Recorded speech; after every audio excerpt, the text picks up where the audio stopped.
Sejam bem-vindos a mais um Além do Arco-Íris. Sidney Fernandes e Carlos Luz. Olá, amiga, olá, amigo ouvinte. Aqui estamos para mais um programa Além do Arco-Íris, com reflexões em torno da doutrina espírita. Rogamos ao Senhor da vida abençoe os nossos propósitos de bem servir. Estaremos hoje apresentando mais um estudo de caso com base em um artigo do escritor espírita Sidney Fernandes. Falaremos hoje sobre os motivos da existência da dor. Se você tem alguma sugestão para o nosso programa, escreva seu e-mail para carloseduluz@uol.com.br. Repetindo, carloseduluz@uol.com.br.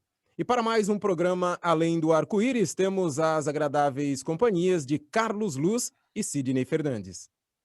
Olá, amigos, sou Sidney Fernandes e vou ler uma parte do meu artigo Quem lê, atenda. Não obstante as imensas dificuldades por sua meia cegueira, Leon Denis, o apóstolo do Espiritismo, guardava imensa força de trabalho. Seu cérebro em constante ignição e, graças à sua prodigiosa memória, a ordem e o método mantinham a vivacidade do seu espírito. A felicidade, dizia ele, esconde-se como todas as coisas gentis e delicadas. É em vão que se procure nos gozos terrestres que o sopro da morte carrega. Leon Denis, com essas palavras, estava ressaltando que, esgotados os meios suaves da justiça divina, resta a dor como único recurso para a depuração do homem. Cada espírito reage de maneira diversa perante a dor. Uns a amarguram, outros melhoram. Alguns caem e sucumbem, outros reerguem-se e retiram de suas provas a experiência e a beleza moral. Alerta-nos Emmanuel que, embora as expressões de Jesus sejam altamente significativas e nos remetam a encontrar a felicidade por caminhos alternativos à dor, parece que nós, homens, insistimos em ler, sem entender os desígnios de Deus e sem cumprir a justiça divina. Recebemos inúmeros alertas para chamar a nossa atenção para o verdadeiro caminho. Como exemplo, poderemos nos lembrar das 3 crianças de Fátima que, em 1916, trouxeram imensas luzes para a humanidade.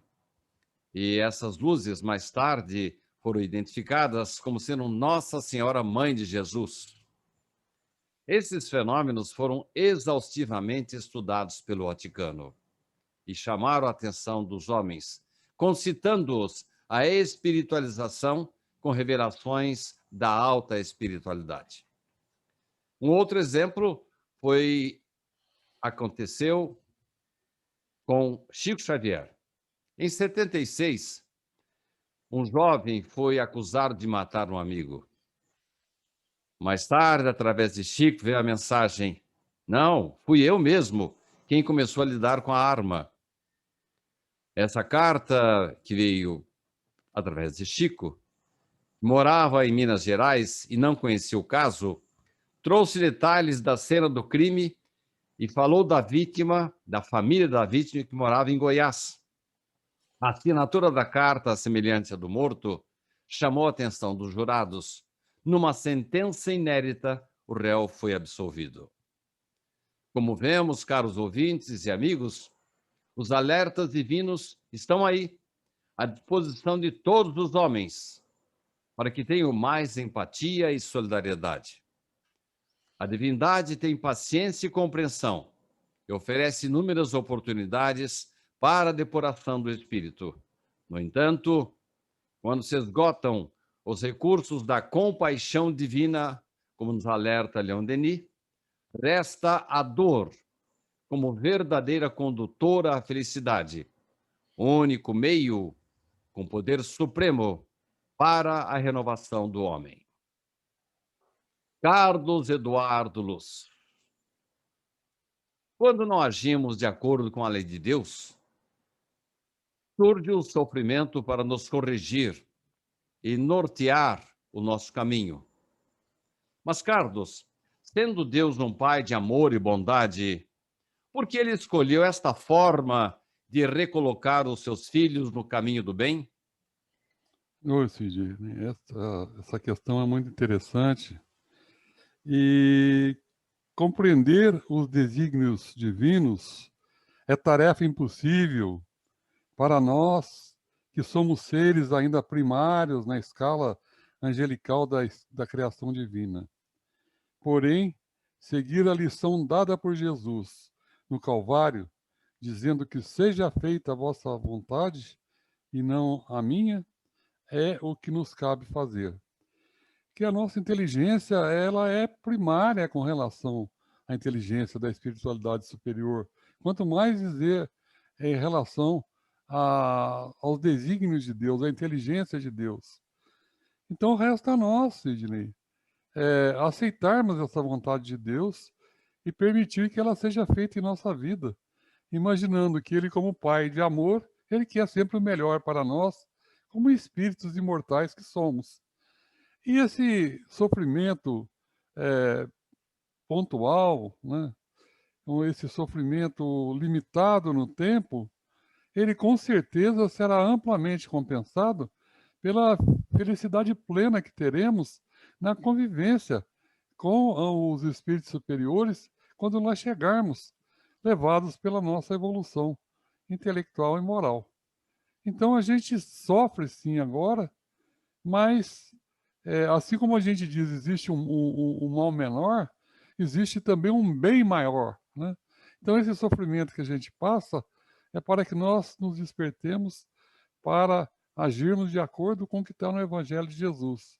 E assim fazendo, internalizando em nós os procedimentos de amor, de bondade, de fraternidade que o Evangelho nos ensina, isso nos habilitará, nos capacitará para termos, então, mais e mais a permanência da felicidade sustentada, que é a que vem do alto, que é instalarmos em nós o reino de Deus. Carlos, parece que, nesse caso aí, nós recebemos o impulso, o estímulo da dor, e parece que prevalece aquela velha frase, né? De que quem não vai pelo amor, vai pela dor. Ou ainda, como diria meu avô, cavalo comedor, cabresto curto. Então, às vezes, a dor torna-se necessária para que a gente possa trilhar, tomar o rumo certo.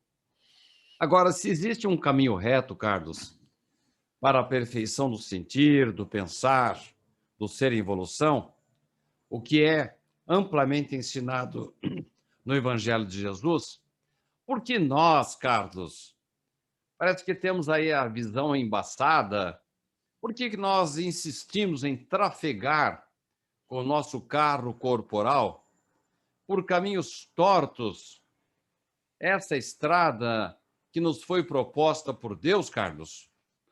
Sidney, uma outra ótima questão que você levantou. Realmente a gente, preferencialmente, a gente deveria trilhar o caminho largo, né? Que seria o caminho expresso na vontade de Deus, praticando o bem, o amor, a caridade, o perdão, né? Isso aí como uma atitude natural, normal de nossa vida. Mas nós insistimos em ir por caminhos enviesados a essa via, né, que é a via pavimentada até Deus, até a felicidade plena, né, dos anjos que um dia conquistaremos.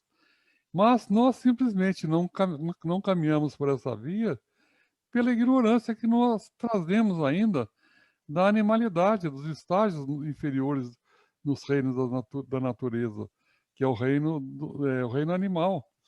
Então lá nós aprendemos a preponderarmos pela força, né? A usarmos a competição como instrumentos do nosso agir e assim termos um sucesso, termos um progresso evolutivo que nos capacitava cada vez mais a sermos superiores aos outros animais. Mas a partir que nós entrarmos no no reino nominal, né, aí as prioridades são outras. Aí nós temos que ajudar o mais fraco e não devorar, né? Nós devemos exercitar a fraternidade, o amor, e mais que isso, deletar em nós, usando uma palavra que é comum na informática, né? Tirarmos de dentro de nós esse comportamento aprendido ainda no nosso processo evolutivo na animalidade. Isso é um exercício que nós fazemos para exercitarmos a nossa vontade em praticar um bem, que nos qualificará com certeza para sermos copartícipes da criação. Ô, Carlos, você fala aí em falta de inteligência, falta de discernimento, mas parece que é uma coisa grudada em nós, um egoísmo que nós trazemos dentro de nós, ou sei lá, talvez uma visão meio torta da procura da felicidade. Eu lhe pergunto, Carlos, como que nós podemos fazer para eliminar essa propensão em sempre querer suplantar pela força aqueles posicionamentos ideais e principalmente aqueles que nos contrariam no exercício de viver o dia a dia, Carlos? Sidney, a gente insiste em ir pela força, né? Aquela ideia do prendo e arrebento que alguns aí disseram no passado, aí na nossa história do Brasil aí. Então essa ideia de ir pela violência, ir pela imposição do poder, seja porque que via seja, né, é uma maneira truculenta, essa maneira truculenta de agir, nada mais, nada menos, como a gente já comentou há pouco, a herança da animalidade que cabe a nós, né, como, não, nem falando como em sermos como anjos, falando como seres humanos. Devemos agir em cooperação, devemos agir em consonância, em harmonia com os nossos pares, com os nossos colegas de evolução, nessa escola, nessa grande escola da vida que nos foi dada por Deus. Então, agirmos pela inteligência e não pela força é a regra. Então, a resposta seria exatamente isso. Para eliminar em nós essa propensão em suplantar pela força os posicionamentos contrários ao nosso exercício do viver no dia a dia, é acreditar na maneira inteligente e pacífica de resolver conflitos e cultivar em nós a autocrítica. Esse de cultivar a autocrítica é muito importante, que parte do pressuposto que nós devemos acreditar nisso, que viemos da animalidade, que temos uma herança trazida dessa animalidade, uma herança de violência, de agressividade, de querer competir, querer dominar. Então, tendo essa consciência, a partir dali, o segundo passo seria buscarmos em nós uma autocrítica. Você fala sempre naquele exame de consciência que Santo Agostinho nos ensina a fazermos antes de entrarmos no sono noturno, é nós buscarmos, repassarmos o nosso dia e vermos o que acertamos e o que erramos. E no que erramos, verificarmos como podemos nos modificar. Então, usar esse método que você tão bem nos ensina e nos mostra, para fazermos isso, eliminando de nós as imperfeições. Isso aí é a autocrítica. É a pessoa perceber em si erros e defeitos. E termos autocrítica, num primeiro momento, isso nos desagrada, porque nós nos vemos mais fracos, nós nos vemos numa situação de inferioridade a outras pessoas. Então, exatamente por aquele atavismo, por aquela herança da animalidade, nós não gostamos dessa imagem. E aí nós não queremos, nós queremos nos ver fortes, poderosos, como era no passado, e lá vencíamos os nossos concorrentes na animalidade.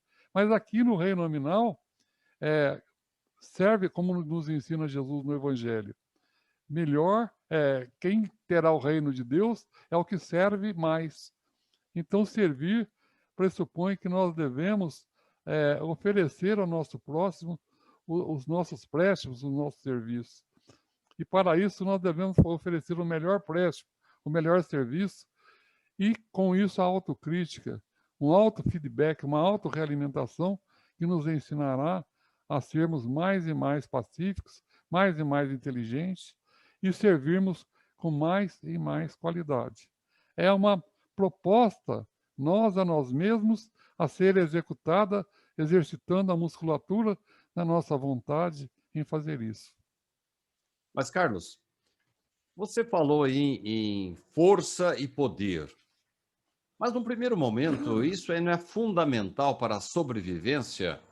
Essa imagem forte e poderosa não é uma condição, primeiro, de sobrevivência e depois é uma condição para que possamos vencer e progredir na vida, Carlos? Sidney, alguém, um sábio, falou que o vencedor em termos humanos é aquele que vence a si mesmo, é aquele que vence as suas inferioridades, aquele que supera as suas limitações. Então, progredir para nós humanos é sermos mais e mais fraternos até que toda a humanidade se transforme, vamos dizer assim, num clube planetário no qual serviremos uns aos outros. Cuidar do próximo, expressando assim o amor ensinado no Evangelho, é a meta a ser alcançada. E essa pandemia, né, que alastrou pelo planeta, ela é nada mais, nada menos do que um empurrão, né, da divindade na sua programação em direção a uma humanidade mais fraterna, em que um deve servir aos outros.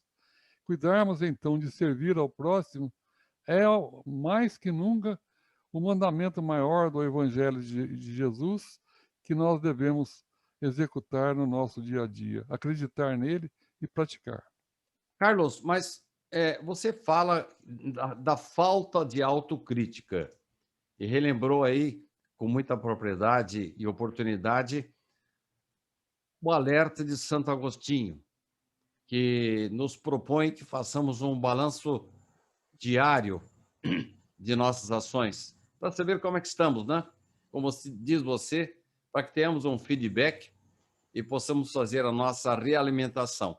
Mas, Carlos, o Espiritismo, que caminha passo a passo com a ciência, não teria uma explicação plausível para essa falta de crítica que, infelizmente, temos e causa impedimentos para a nossa evolução? Qual a explicação para essa falta de crítica nossa, Carlos? Existe sim uma explicação pela falta de autocrítica que temos, né? Existem estudos, ainda que não reconhecidos amplamente por cientistas, que constatam que pessoas ainda muito primitivas intelectualmente e moralmente não se veem com qualificações. Outras, um pouco mais evoluídas, têm tendência a superestimar as suas qualidades e são destituídas de autocrítica. Assim sendo, não percebem muitas vezes as suas ideias equivocadas sobre alguma coisa. Existem, no entanto, outros, mais iluminados, que, tendo autocrítica, não se veem com capacidade para execução de tarefas nas quais são capazes de executar. Então é interessante que a pessoa, vamos imaginar, nós viemos da animalidade e vamos em direção à angelitude em termos de perfeição moral e intelectual.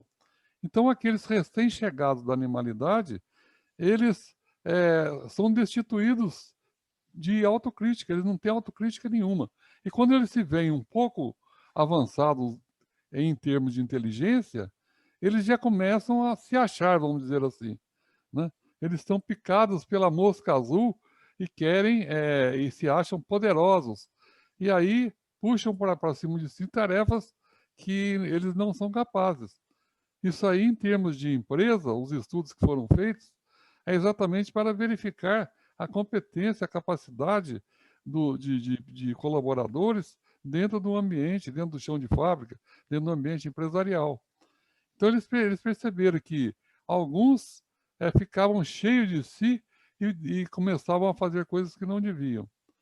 Mas que tinham outros que já mais vividos, com mais experiência na vida, e pelo Espiritismo nós sabemos com mais reencarnações, esses já, exatamente pela experiência em não ter autocrítica e, como dizemos popularmente, quebrar a cara em situações por falta de autocrítica, esses já são vacinados. Esses já são, vamos dizer assim, cachorro mordido por cobra que tem medo de linguiça, né? Ele foi picado por cobra, ele viu uma linguiça, ele já foge, achando que é uma cobra. Então, essas pessoas, elas procuram olhar dentro de si e ver o que está errado com elas. Então, já tem autocrítica. E depois de um certo tempo de evolução, de progresso, elas são até mais tímidas em termos de admitir sobre si tarefas e responsabilidades. Elas se sentem até abaixo da capacidade que elas próprias têm, né? Então, elas precisam de autoestima, de reforço na autoestima. É onde as orientações empresariais, os recursos humanos, estimulam essas pessoas. Não, pega isso aí, você dá conta, você tem apoio, você não está sozinho, né? E aí eles assumem a responsabilidade. Então, essa curva é uma curva da autocrítica, é uma curva que ela sobe, depois ela vai lá em cima e ela desce. A curva é autocrítica em função do progresso intelectual, né, da pessoa. Então, ela sobe, depois ela vai descendo, atinge um mínimo, o fundo do W, vamos dizer, uma curva em W, depois ela sobe outra vez, e a pessoa, tendo consciência da sua competência e da sua capacidade, faz brilhar a própria luz. Bem, Carlos, nós estamos chegando ao final do programa. O assunto realmente é palpitante. Eu queria encerrar só citando uma parte de um texto seu, que diz que o orgulho, às vezes, ele atrapalha. Se por um lado, às vezes, você tem confiança demais, por outro lado, às vezes, a autocrítica faz com que você tenha confiança de menos. Mas eu gostei muito quando você disse que, com o crescimento da autocrítica, o orgulho vai definhando. Assim sendo, os seres mais evoluídos são mais e mais despojados de orgulho. Enfim, a autocrítica vai fazer com que a gente supere esse outro mal que nos impede a evolução. Realmente, você trouxe um texto bem interessante para a nossa reflexão. E quem conhece a doutrina espírita, quem conhece o cristianismo, busca vivenciar os ensinamentos, ele tem melhores condições, ele tem consciência das suas limitações e tem consciência que a finalidade da existência terrestre é evoluir, trabalhando e servindo a causa do Cristo, empenhando-se sempre em servir esta causa e não apenas atender os seus interesses particulares. Bem, Carlos, eu agradeço a sua participação, a redação do programa e devolvo agora para a Té Oliveira para o encerramento do nosso programa de hoje. Obrigado, Sidney, obrigado, Carlos, e obrigado principalmente você que nos acompanhou até aqui em mais um programa Além do Arco-Íris. Que a paz de Jesus, o amor infinito de Deus e a sintonia com os bons espíritos estejam sempre conosco e até o próximo programa Além do Arco-Íris. Sejam bem-vindos a mais um Além do Arco-Íris. Sidney Fernandes e Carlos Luz.